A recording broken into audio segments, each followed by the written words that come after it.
this murderer's row of opponents here. Yes. Also, it looks like the draft board. Titans up there, the Saints, the Browns, the Patriots themselves. Yeah, exactly. Yeah, that's the problem. Right?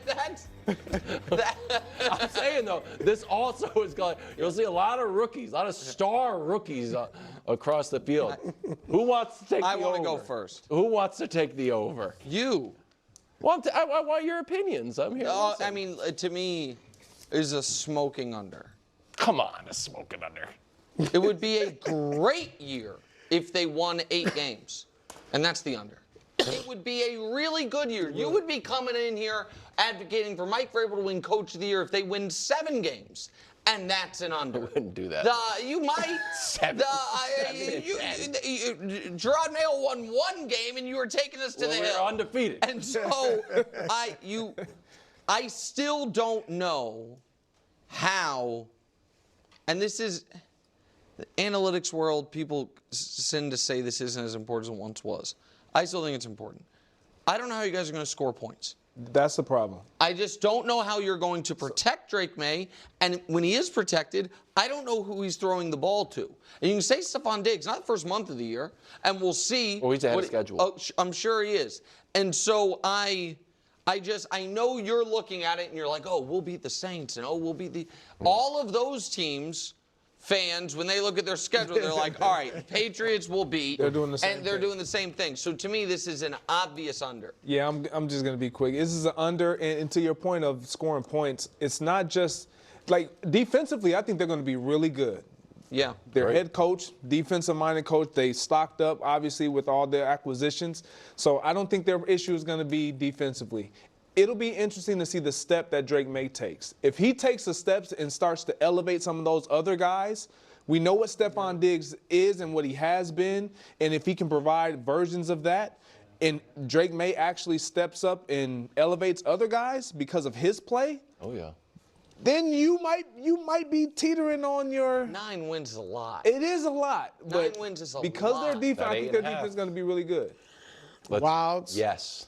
I would love to come to your rescue, but I can't. Okay. Under. Okay. And I know Mike Vrabel is a very good coach, Yeah. but his last 2 years in Tennessee, 6 wins, 7 wins, so it's not like automatic. And before we gonna go, just take a you want to non-talented do what you team. made me do? Can we throw the Patriots schedule up there? Oh, I'd love to. Okay, so what's their division record? They haven't won 4 games in the division since Brady was there, just for the record. What's the division I like record? to say since Josh McDaniels was there. Okay, what's the division record? Tell me. Beat the Jets twice, obviously. Look, you Split. haven't recently. Take 3 and 3. I'm not taking 3 and 3. He's gonna split Really? against- It's gonna I'll be take 4 4 and and 2. 2. Really? So you're 4 and 2. splitting So with you're- Buffalo and Miami and sweeping No, the I'll Jets. beat the you're Jets sweeping twice. the Yes. Jets and the Yeah. Dolphins. Yes. Oh, sorry, gotta be I'll split. split with the Dolphins. So I'll take 3 and 3. Okay, there. That's So now I need to find 5 wins. No, you have to find 6 wins. I have to find 6 wins. Yeah, 6 wins. Okay, I'll take pretty easy. At home, the Panthers. You don't believe in Bryce anymore. Wow. I like Bryce. At home, the Browns, who don't have a quarterback. At home, the Giants. Okay. On the road, the Saints. Okay. On the road, you think Mike Vrabel's going to go into okay. Tennessee and lose? Yeah. On the road, the Bengals. What? Whoa, they Oh, the can't. Bengals? Already did. We did it last year. The Bengals are the least of your problems. That's 6. I'm letting the Falcons. How do you think the Raiders. Falcons come into Foxborough and they see the Patriots logo? Buddy, they I start don't freaking think out. I'll anybody take the freaks out Falcons. about the Patriots anymore. The Falcons do. That game wasn't. No doesn't one on matter. the Falcons was on that in that game. Institutional. It's institutional. The Falcons will lose their minds. All right, let's talk about this. This is a good one. Okay, so we got this schedule right here. Is it's an interesting schedule. I'll get this out of the way real fast. The way I like to do it is right. I like to give the easy wins and give the easy losses just to get a foundation. Sorry for all the people who watch all the videos rather than just their own teams, because then you've heard me say that a million times. But I like to give the easy wins And the easy losses, they're not predictions. They're not saying that they're guaranteed to win or guaranteed to lose. Any of the tough games, I just give them the losses just so we can get a floor, and kind of go from there. I do think the Falcons are going to be a pretty darn good team with Penix. I think Penix, he's a lot better than people realize, and I think at the end of that season, people were just not really watching the Falcons at that point. So let's say we give the easy win. They beat the Panthers, they beat the Browns, they beat the Giants, they beat the Titans. That's 4. You beat the Jets twice. That's 6. And then you have the Dolphins. Let's say you beat them once. That's 7. And then boom, here we are. And so then again, now the question mark remains, kind of like, who the heck who's the Steelers quarterback? If it's Mason Rudolph, check to the Patriots. If it's Aaron Rodgers, question mark. Who knows? If it's Shedeur Sanders, I don't even want to play the game of if it's Shedeur Sanders, but if it's Mason Rudolph or Aaron Rodgers, that's going to be different. The Raiders, I think they're going to be a significantly better team, but how quickly can they, get this ball rolling for them? Like, again, the hardest part about doing some of this is really the order of this schedule. Are they going to play the Bills at the final game of the season again, where the Bills like don't really care and the Bills are already locked in the 1 or 2 seed or whatever, right? Like that changes things. The Buccaneers and the Saints are question marks for me. I'm not so sure what Kellen Moore has to work with at this point in time. There's also kind of rumors that they're going to want Shedeur, and then like if they do, like I don't know if they're going to sit him for a year and still have Carr there. Like I don't really 100% know what their plan is, but I don't know if there's enough with the Saints for Kellen Moore just to kind of work his magic from the jump. So he might kind of have a little bit too much to kind of work with. And then you have the Buccaneers, where I think there's potential with them losing their offensive coordinator. They're either remain the same or take a step back. Hard for me to see them taking a step forward. So you kind of can just go based off of what you saw from them last year to a degree, but I don't think they're not like an easy out. Baker Mayfield and that a lot of great offensive weapons and some defensive beasts as well. So hardly an easy game, especially on the road in Tampa. It can be kind of like quite the festive environment, but the wins are there specifically which I believe Mike Vrabel will get this defense going. And if you believe that the better coaching and just the sheer fact that Drake May is now in his next year, he's no longer a deer in headlights, and he will be able to take a step forward, also now has a significantly better offensive coach, has some weapons. They're going to obviously attack the offense in the draft. I mean, I would imagine so.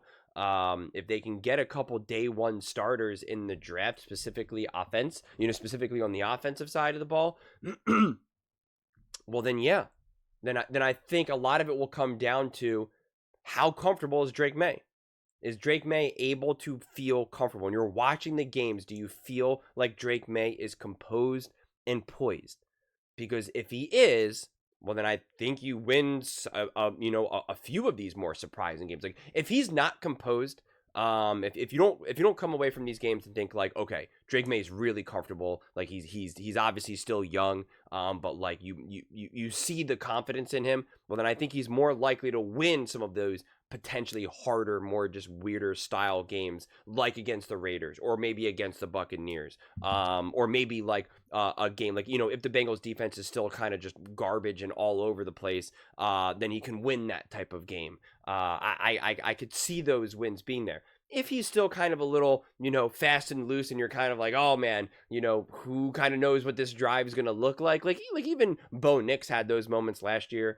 And we certainly saw Caleb have those games and those drives. If you're still kind of having the feeling of just kind of like, this is a little bit of an uneasy game right now. You're kind of like, this Drake May is not looking too hot right now. If you're still coming away with some of those games where you have that, then I think some of those harder games would be a little bit harder for you to have confidence in them. And again, doesn't mean that he has to be great or flawless, because I think you could throw interceptions, have fumbles, and just have an overall bad game, but there's still a degree of confidence. There's still a degree of comfortability. As a quarterback, you're going to turn the ball over. You're going to throw interceptions. You're going to accidentally throw the ball 10 feet over your wide receiver's head. Happens to everyone. Happens to Josh Allen. Happens to Patrick Mahomes. Happens to Tom Brady. It happens, man. But there's just different levels of that. And that's what I would kind of look more to Drake May in terms of his level of confidence and comfort and how comfortable he is. That's really what I look for more than anything for in the first couple of years for these players. Once I feel that I like have an understanding of their base level of talent, I'm looking more like, do you look like you know that you're running the offense right now? Do you look like that you're actually part of this offense rather than just like, someone that an offensive coordinator just like, well, we need a quarterback, so I guess you're the quarterback for the game. Like, do you actually feel integrated into the offense? Like Jaden Daniels was integrated in the offense. Bo Nix was integrated in the offense. Caleb Williams was 100% not, even though he had also some pretty good confidence. Like it was clear that he was just kind of like there, right? And it was just like, this like, it was like almost one of those puzzles where it's like, what seems to like not belong here? And it was like, oh, Caleb does not seem to belong here, which again, I blame coaching in that regard. And I think Drake May, Drake May had kind of an up and down season. Obviously, it was a a messy team, messy coaching staff, and all that. So I don't think we can have too strong of opinions of last year. But I do think we kind of got a little bit of everything from Drake May. We had the moments when you're like, well, dude, this kid looks like he's gonna take over the NFL. And then you also had moments when you're like, oh, this guy could have been the last pick in the draft for all I know. Like, who the heck is this guy? So it was a little bit all over the place. I think if we get more consistent, stable play, better defenses, so he doesn't have to kind of feel that he has to put up 28 plus points, I think we can just kind of get a lot more refined version of a Drake May.